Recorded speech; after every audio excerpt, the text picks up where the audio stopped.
Hi, Sierra here. The artifact I chose was my great-great-great-grandma Lydia Payne's saddle, and it dates back to 1918, making it exactly 100 years old. So back around 1918, Grandma and her husband went from Texas on a ranch they owned to New Mexico, Lincoln County, to their new 33,000-acre ranch. Lydia was known around that area for her pies. Mexican sheep herders would come with their flocks at the end of each day and ask for a slice of her famous blueberry pie.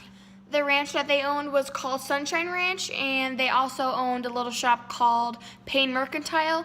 They sold a lot of goods there, such as flour, sugar, baking soda, a lot of stuff like that, and they also gave very generous loans to people that they knew couldn't pay it back till years after.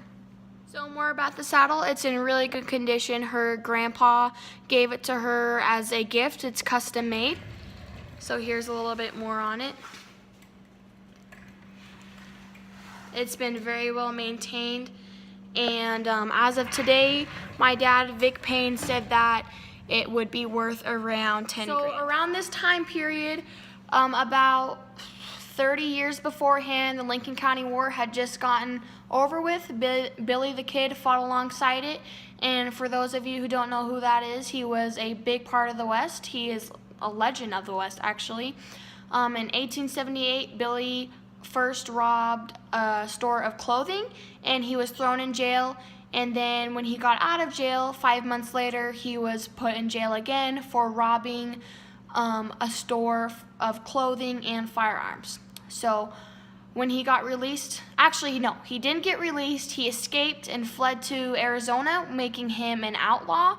And when he was in Arizona, he changed his name to Bonnie and ended up killing a blacksmith for an accusation he didn't approve of. So after killing the blacksmith, he fled back to New Mexico and joined a gang of cattle rustlers. So by this time, Billy, or Bonnie, was very well known in that part of the country, and I'm sure around America. So when fighting in the Lincoln County War, Billy killed 8 men, and then he eventually got killed by an officer or sheriff, Pat Garrett, and his grave lies in New Mexico today. So if you want to ever go check him out, he's right over the mountain. So this saddle is very important to my family and I because, as I said earlier, it is 100 years old. It really reflects the Western heritage in our family, and my dad shows that also through his artwork. My dad used to work on a horse race track in Lincoln County, and he warmed up quarter horses, and at that time he was warming up the absolute best top condition quarter horses in America. And one day he watched 5 barns burn down, and it killed all of them, so that was a pretty tragic day. After this, he moved on to a breeding barn. He helped breed studs, and that was a lot, and he gained a lot of experience and knowledge, and his love for horses and the Western heritage grew a lot more. So when he had a couple kids, or multiple kids, there is 7 of us, he passed that love down through a few of us. I've been riding horses since I was little, and he's taught me a lot about them.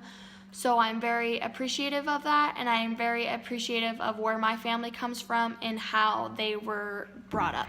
So to wrap things up for you guys today, this saddle is exactly 100 years old, and it's unclear who he's going to pass it down to next. Hopefully it's me, but time will tell. Thank you.